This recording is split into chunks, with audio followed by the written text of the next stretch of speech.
Bildiğiniz kimi insan ilahi değerlerle değer tapdığı için Allah-u Teala da Kur'an-ı Kerim'de Hazreti Muhammed ibn Abdullah salavatullah aleyh ve alihin o ilahi değerler, insani değerlerinin cəm pik nöqtəsində dayanan əxlaq bəhsini də Qur'an-ı Kərimə daxil edib.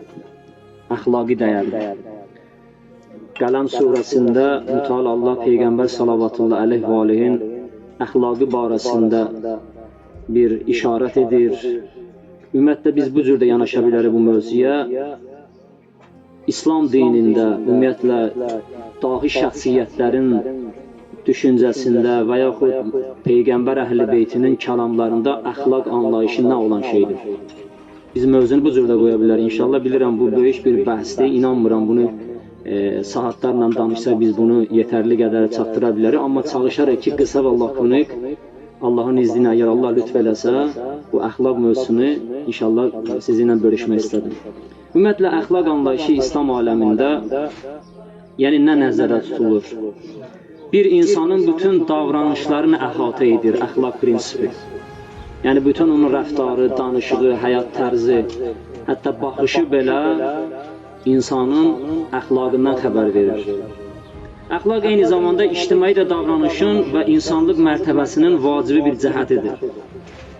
İnsan daxilən əxlaqlı ola bilər, amma ictimai yerlərdə öz rəftarı ilə bir növ daxilində olan əxlaqın cəmiyyətə aşılamış olur. Eynən ibadətin də hikməti, ibadətin hikməti, fəlsəfələri çox yönlü ola bilər. Amma bir növ ibadətin də hikməti insanı gözəl əxlaq sahibi olmağa yönləndirməsidir.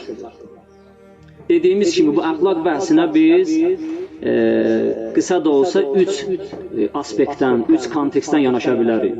Məsələn, əxlaq mövzusu Qur'anda əxlaq və ya ikincisi Peyğəmbər və əhl-i beytinin kəlamında əxlaq və yaxud dahi şəxsiyyətlərin fərq eləmir, istər dindar yönü ola, istər dünyəvi yönü ola. Onların baxış bucağında əxlaq. Bu 3 aspektdən əgər biz yanaşsaq, həqiqətən əxlaq bəhsinə qısa və lakonit bu az bir zamanda bir cavab tapmış olacaq və hamımıza faydalı olmuş olacaq. Qur'anın baxışında əxlaq deyəndə elə dediyimiz kimi Allah Mütəal Təbarək və Teala Peyğəmbərin əxlaqı barəsindəki Qələm surəsində buyurur. Bismillahirrahmanirrahim. Demək və innəkə ləhuvə xuluqin azim. Həqiqətən sən böyük əxlaq sahibisən. Birinci növbədə, birinci mərhələdə, birinci yanaşdığımız aspektdə Allah Mütəal Qur'anda Peyğəmbərin əxlaqını bizə çatdırır. Həqiqətən sən böyük əxlaq sahibisən. Demək, Allah əxlaqi yöndən Peyğəmbər salavatullah aleyh və alihi neynədi? Təsdiqlədi və onu öz, necə deyirlər, Qur'an-ı Kərimin Qələm surəsinin 4-cü ayəsi ilə öz möhürün vurdu. Əxlaqi baxımını Allah Mütəal öz baxışın Peyğəmbərin əxlaqında təsdiqlədi, tamamladı. İkinci yanaşdığımız əxlaqi anlayışın ikinci aspekti nə oldu? Əxlaq Peyğəmbər və əhl-i beytinin baxışında, kəlamında. O da Peyğəmbər sallallahu aleyhi özü buyurur ki, həqiqətən mən gözəl əxlaqı tamamlamaq üçün göndərilmişəm.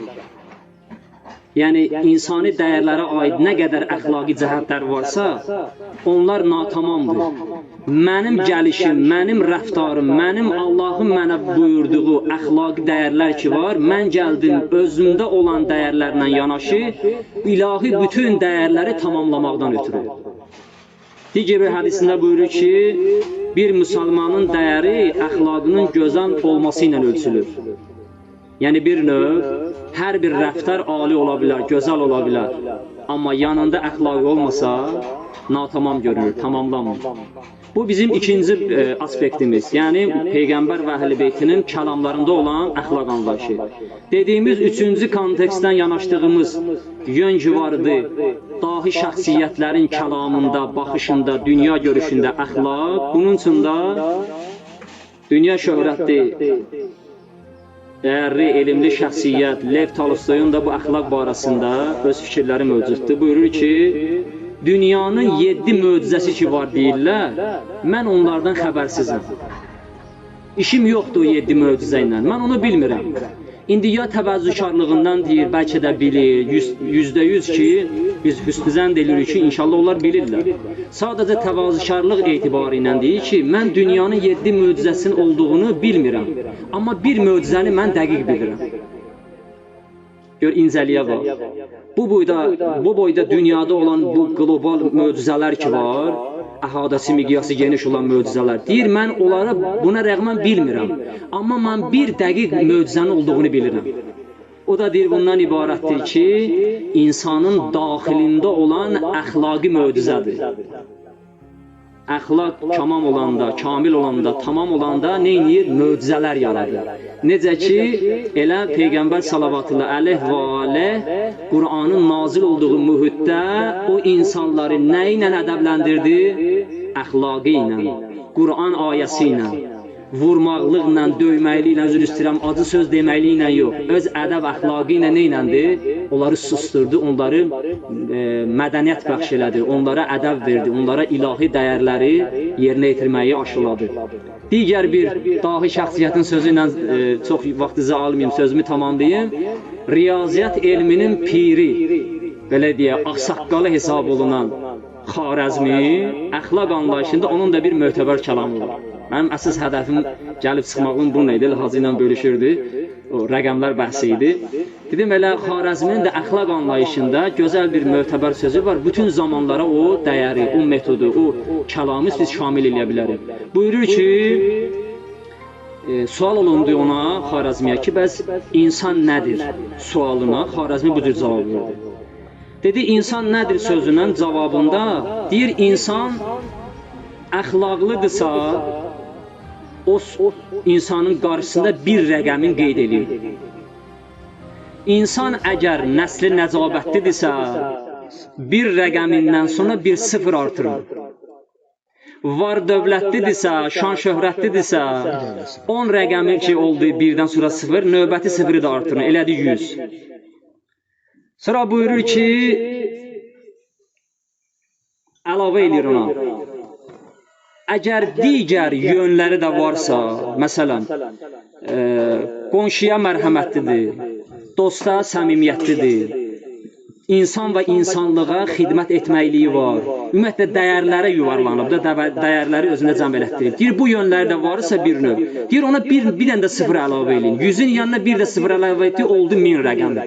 Sonra deyir, insanın dəyərini dəqiq bilmək istəyirsinizsə, yəni bizim dilimizə desə, deyir, biz əgər 1000 rəqəmindən bir rəqəmin götürmüş olsa, yerdə nə qalacaq?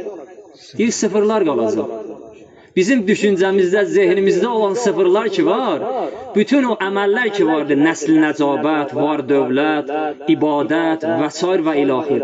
Əgər bunlar əxlaqla yanaşı deyilsə, eynən 1000-dən götürülmüş bir rəqəminə bənzəmiş olur. Yəni nədir? Sıfırlardan ibarət olur insan. Deməli, insanı kamil eləyən, insanı bu aspektdən yanaşanda, bütün dəyərlərlə yanaşı, əxlaqi dəyərdə yanında olanda, o tamamlanır, o kamilləşir. Allahdan istəyir ki, Allah Quran və Əhl-i-Beyt xatirinə ilahi dəyərləri, məxsusən Peyğəmbər Əhl-i-Beytinin əxlaqı ilə yaşamağı və bu əxlaqla insan və insanlığa, cəmiyyətə, dost, tanışa, qohuma, əqrabaya, elə, xalqa, millətə layiqli xidmət etməyə Allah hamımızı müvəffiq nəsib eləsin. Allah bizləri bu ilahi dəyərlərlə yaşayıb, ilahi dəyərlərlə dünyadan gedənlərdən qərar versin inşallah. Vəssalamu aleykum və rəhmətullah və barakatuh.